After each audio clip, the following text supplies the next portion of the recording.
আসসালামু আলাইকুম প্রিয় দর্শক, আশা করি সবাই ভালো আছেন। আবার চলে এলাম আপনাদের মাঝে একটা ভিডিও নিয়ে।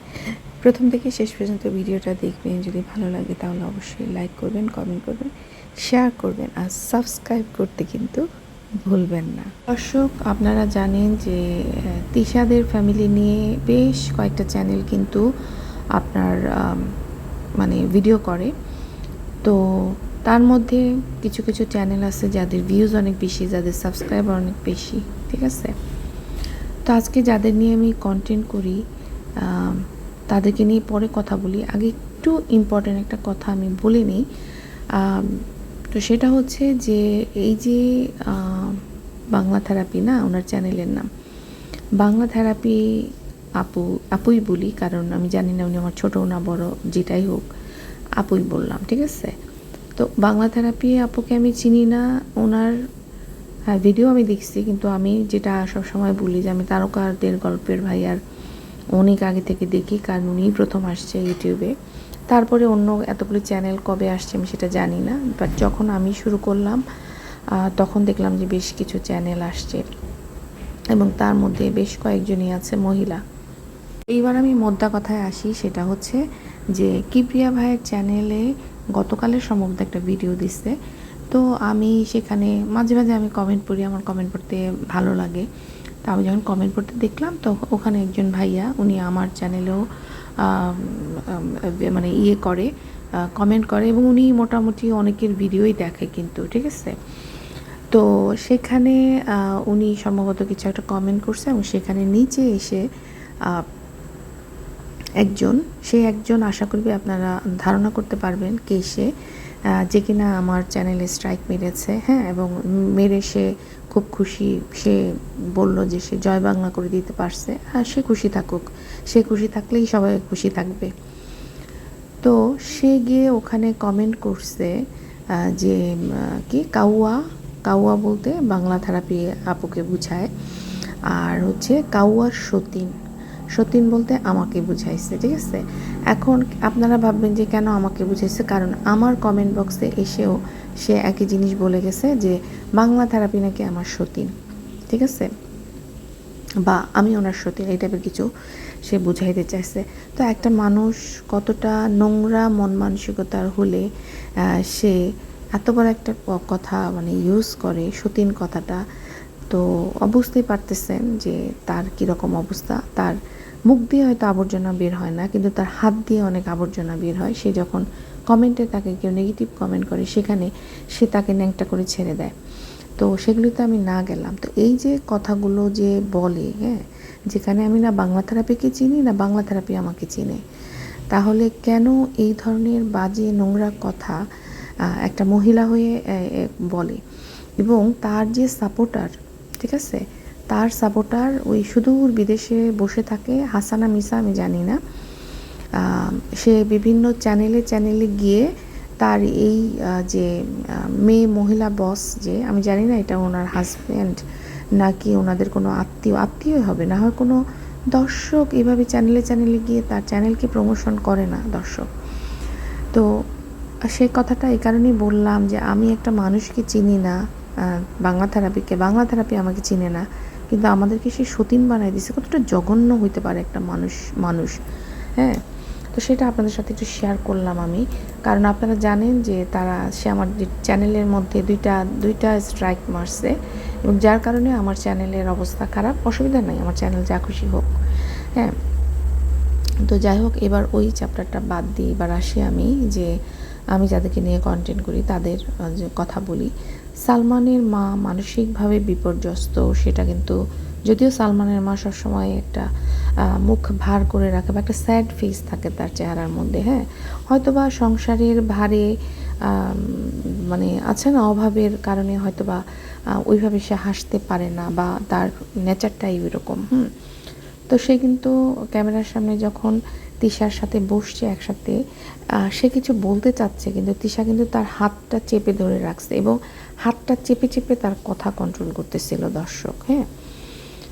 তো সেটা একটা খুব অদ্ভুত ব্যাপার। আর দেখেন দর্শক, শুধু আমরাই কিন্তু এইসব জিনিস দেখি না, অনেক দর্শকও কিন্তু বিচক্ষণ, তারাও কিন্তু এসব জিনিস ভালো করে খেয়াল করে এবং কমেন্ট বক্সে গিয়ে কমেন্ট করে আসে। তো যেখানে সালমানের মা দেখলো যে সালমানের মা বিপর্যস্ত, তার একটা চ্যানেল চলে গেছে, সে মানসিকভাবে ভেঙে পড়ছে।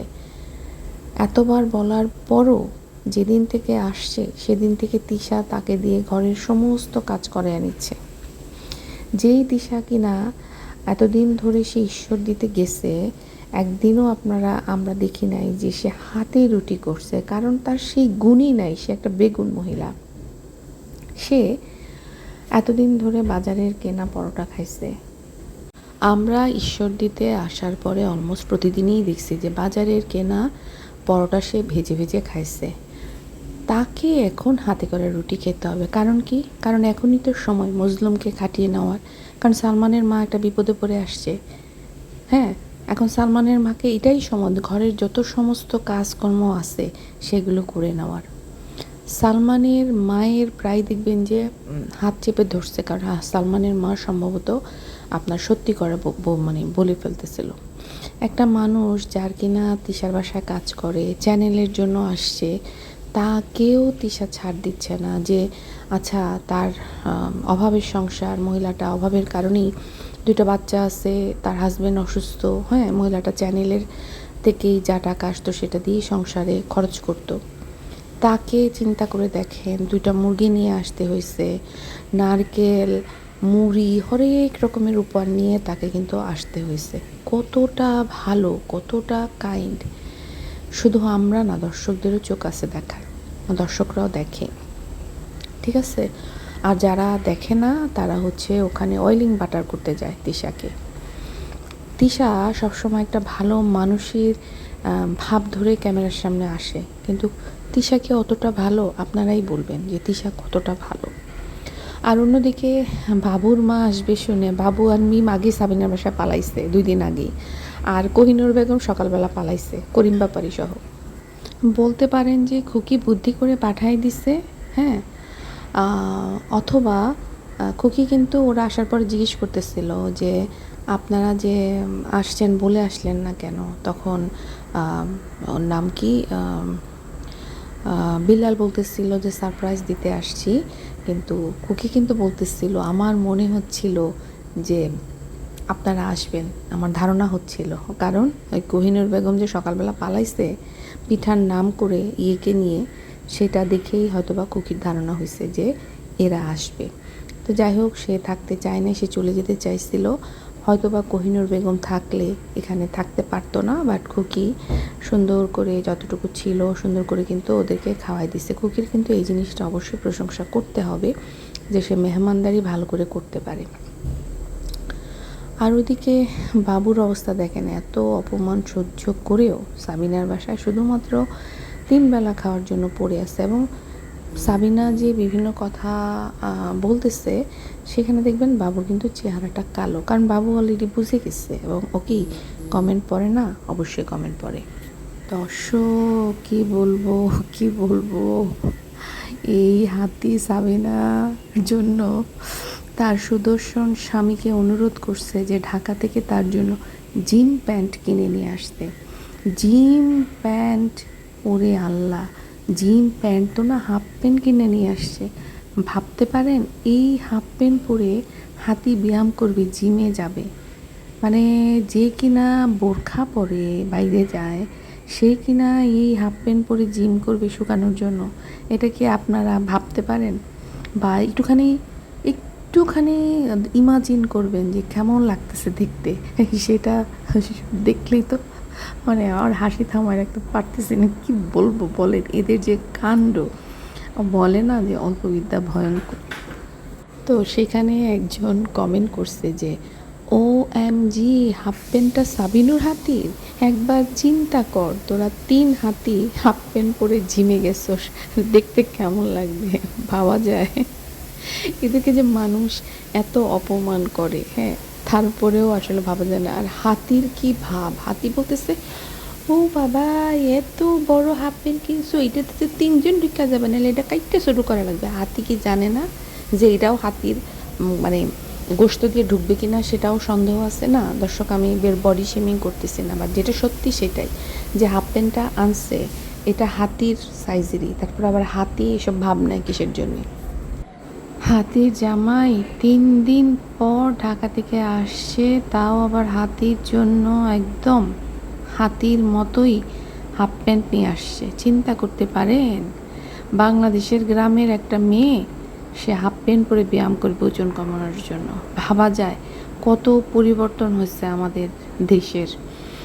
আর যেটা বলতেছি, সাবিনা যে খুব ফটর নিজেকে খুব জ্ঞানী মনে করে, সেদিন গতকাল না গত পরশুর ভিডিওটাতে ওই ছোট বাচ্চাটা মান্না, ছোট বাচ্চারা তো দেখেনি ওরা কি করে না করে, ওদের আসলে কাজ কামের কোনো ঠিক ঠিকানা নাই, ওরা বাচ্চার মতোই কাজ করে। ও মনে ঘর ঝাড়ু দিতেছিল, মরিয়ম এসে ওর মাকে বলল যে ও ঘর ঝাড়ু দিচ্ছে, তো ও কোলে নিয়ে নিচ্ছে। তখন সাবিনা বলতেছিল যে যদ্দুর কাম পারি আমি করবো, তমগ কাম করার দরকার নাই। হ্যাঁ, এটা আমাদেরকে শোনাইতেছে দর্শকদেরকে। ও যে অর্ধেক কাজ ঘরের ওই রাব্বি তারপরে হচ্ছে মরিয়মকে দিয়ে করায়, সেটা মনে হয় দর্শক বুঝে না, দর্শক জানে না। চিন্তা করে দেখেন, প্রতিটা স্টেপে সে মরিয়মকে দিয়ে কাজ করায়।